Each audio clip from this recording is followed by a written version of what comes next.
Welcome to Drive the Daf. Clear, structured explanation of the daily Daf in 20 minutes. You can even follow in the car.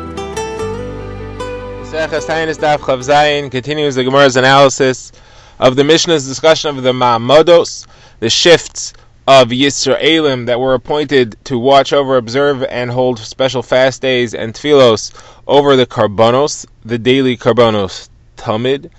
The Gemara will continue working through the Mishnah and explaining it. The Gemara will discuss the shifts of Kohanim, Levim, and Yisraelim. The Gemara will discuss whether they were necessary to have Yisraelim. The Gemara will discuss the exact jobs and activities of those Yisraelim. The Gemara will get into the shifts of Kohanim and how they were divided up historically, how we arrived at the number of shifts there are, and how they were divided, how they returned from the exile, the first exile, the Galos Bavel. The Gemara will then get into the Kriyas HaTorah and how they could divide up the Aliyos during the Ma'amodos services. So the Gemara begins, first of all, the Gemara is analyzing the Mishnah. The Mishnah began to explain what are Ma'amodos. It said, Elohein Ma'amodos, and then it went off and started quoting Psukim, Tzavis B'nai Yisrael. So the Gemara says, what's going on here? So the Gemara says, simple. You read it as follows. The Gemara first wants the Mishnah first and wanted to explain what the Ma'amodos are, but it interrupted and it said, what is the source of the concept of Ma'amodos? What is the source of the idea that you have to have Yisraelim stationed over the Karbonos? And it explained, we have a pasuk that says, Tzavas ben Yisov yamar talem es karboni lachmi lishai. You have to have carbon Talmud brought every day, which is on behalf of all of Klal Yisrael. If it's on behalf of all of Klal Yisrael has to be present at the bringing of their karbonos. So they appointed certain representatives to be present at those karbonos, and that's why you have shifts of Kohanim, Levim, and Yisraelim rotating throughout the year. Each one it takes a week. Each shift it takes a week for a total of 48 shifts. Each shift takes a week. That's 24. Then they go through the order again to get to 48, and then the weeks of the Yom Tov is when everybody is there. So the Gemara continues and it explains that some of the Mamad people went to Yerushalayim and they went along with the Kohanim and Levim. So you had Yisraelim that traveled with the Kohanim and Levim to go to Yerushalayim to be standing in the Beis HaMikdash and observing the bringing of those karbanos. Now the Gemara has a brayso which expands on it. The brayso says that there are 24 mishmaros in Eretz Yisrael and 12 in Yericho. So the Gemara asks right away, if there are 12 in Yericho plus 24 in the rest of Eretz Yisrael, then there's more than 12 in then there are more than 24 in Eretz Yisrael. There are 36 in Eretz Yisrael. Yericho's in Eretz Yisrael. The Gemara says, no, we mean to say that there are 24 in all of Eretz Yisrael, 12 of which are in Yericho. That's to say, half of the people of the Ma'amodos are in the city of Yericho, which is near Yerushalayim. And the rest of the brayso fills this in. It explains, because when it was a mishmar's shift, when it was a shift's turn, they would split into two groups. One group would go to Yerushalayim to be part of the karbonos in the Beis HaMikdash, and the other group would go to Yericho, and that's in order to supply water and food for those that are in Yerushalayim. Yericho was the city not far from Yerushalayim. Okay, now the Gemara quotes briefly in Machlokes as to whether you had to have Yisraelim as part of the karbonos. What happened if you didn't have any Yisraelim? So, Rav Yehuda says in the name of Shmuel that you had to have Kohanim, Levim, and Yisraelim on shift in order for a carbon to be kosher. And there's a brayso that says you had to have Kohanim, Levim, and musical instruments. Didn't have to have Yisraelim. The Gemara says, what do they argue about? They argue about whether instruments were needed or not. You definitely had to have Shira at the time of the karbonos. The question is, what does Shira mean? Shira refers to singing, and the musical instruments were an accompaniment which weren't necessary, or does Shira refer to the playing of the musical instruments and therefore they were necessary? It's a familiar machlokes. It appears also in Erchin and in Sukkah. Alright, now the Gemara discusses how we arrived at the number 24 for the shift, for the mashmaros. The Gemara is going to have three different versions of this, which the Gemara will try to resolve them. Some are resolvable, some aren't. The first is a statement by the Amor of Chaim Bar Gira, and he says that Moshe originally set up 8 mishmaros, 4 from the family of Elazar, son of Aaron, 4 from the family of Isamar, son of Aaron, the only 2 surviving sons of Aaron when they got to Eretz Yisrael. Now, Shmuel expanded it to 16, he added 8, and then David HaMelech added another 8 and expanded it to 24. This is derived from the pasuk that says, B'shnas Aram l'malchus David, nidrashu v'yamatzi b'hem gibor chaim b'ya'azer gilad. In the 40th year of the kingdom of David HaMelech, they looked and they found strong men of valor in Yazer of Gilad. Okay, so this is the 40th year of David, which was after the death of Shmuel. So the first increase of 8 was by Shmuel without David, and the second increase of 8 to get to 24 was by David without Shmuel. Whereas there's a Brisa though that says that Shmuel and David increased it to 24 together. The Brisa says Moshe instituted 8 mishmaros, 4 from Lezer, 4 from Yisar, and then David and Shmuel set up 24. So it doesn't fit. Now here the Brisa also quotes a pasuk that says, "Hema Yasad David Shmuel Haroy ben Menashem." All these psukim are from Divrei Hayamim. It's they, David and Shmuel, the seer, the Shmuel that is Shmuel Haroy, Shmuel the Navi who set it up. That should be like that forever, 24. So again, so here we have a problem that it says that David and Shmuel together went from 8 to 24. Whereas it says no, it means that the combination of the two took us from 8 to 24, but really Shmuel did 8 and David added another 8. And that brings us to the total of 24. Alright, now the Gemara has a Brisa that doesn't fit with this at all. The Brisa says that Moshe set up 16 mishmaros, 8 from Elazar and 8 from Isamar. Then what happened was that Elazar became more populous than Isamar, so they had to divide it differently. So they then divided it up differently, and they made 24 total. We went up from 16 to 24. They added 8 for Elazar, twice as many for Elazar, the families of Elazar. So he now had 16. And 8 for Isamar, they stayed the same amount. And this is also derived from Sukkim in Divrei Hayamim. It says, Vayimatu b'nei Elazar rabim l'rasha ha'gevara min b'nei Isamar. The families of Elazar were more numerous by counting than the men of Isamar. So they divided them. Elazar got now 16 heads of families. And the descendants of Isamar had 8 families. Now, the Brisa then brings another pasuk, and it says, Beis av achuz echad achuz le'Elazar v'achuz achuz le'Isamar. That we have twice as many for Elazar as we had before, and the same amount as Isamar for Isamar as they had before. So says, what's the point of the second pasuk? It doesn't seem to add anything. The Gemara says, well, maybe you'll say that just like Elazar went up by 8, Isamar also went up by, I wouldn't say by 8. Just like Elazar became twice as many as before, maybe Isamar was also twice as many as before.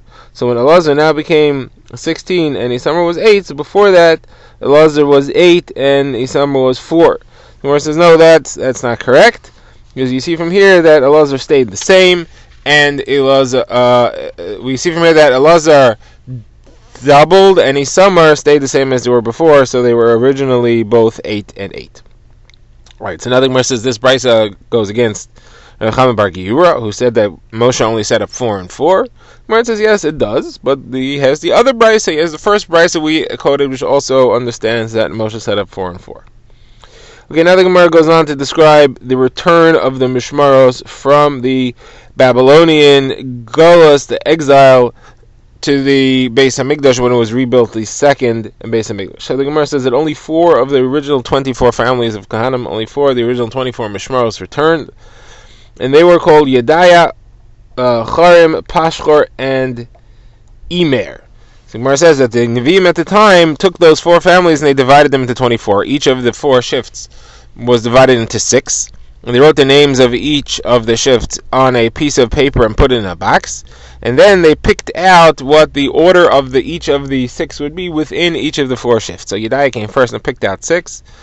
He had Ruach HaKodesh and he picked out the 6 from his original family, but he picked out the correct order they were supposed to be. Now Yedaya was first because in the original Beis HaMikdash he was earlier than the other 3. Okay, then came Charim, then came Pashchor, and then came Amar. And they said that if any of the old Mishmaros will come now, who were originally earlier than these 4, they don't get their position back. They have to come at the end. They don't. So even if, for example, Yehoyariv, who was the first shift in the old days, if he came back now, he lost his spot as first shift because he didn't come back to Yerushalayim when the Beis HaMikdash was originally rebuilt. Okay, now the Gemara discusses the reading of the Mamodos. During the service of the Mamodos that Klal Yisrael had in their shuls around Eretz Yisrael, at the times of the Karbanos, they used to read from Brias Olam. They read the Sheishos Yimei Bereshis at the beginning of Sefer Bereshis. The Gemara says, why? Where does that come from? So the Gemara says, because if not for the Mamodos, if not for the people doing this, which allow the karbanos to be done properly, you would not have Shemayim Ba'aretz. The heaven and earth are only in existence because of those karbanos that are keeping them up. And therefore, it's part of creation of the world, the continued creation of the world, to have those karbanos running. The Gemara says, how do you know that? So the Gemara quotes Avram and Hashem having a conversation by the Bris Bein Absar. Avram says to Hashem, "Bameh edaki yiroshena." How will I know that I will inherit it? So the Gemara expounds on the conversation. The Gemara says that Avram said, "Ribono shel olam, master of the universe, you tell me I'm going to have a child, but maybe they will sin, maybe they'll do averis, and then you'll destroy them like you destroyed the Dara Mabel and the Dara Plaga." The Gemara says, "No, I'm not going to destroy them." So Avram said, "And what's chus? How do I know that you're not going to destroy them?"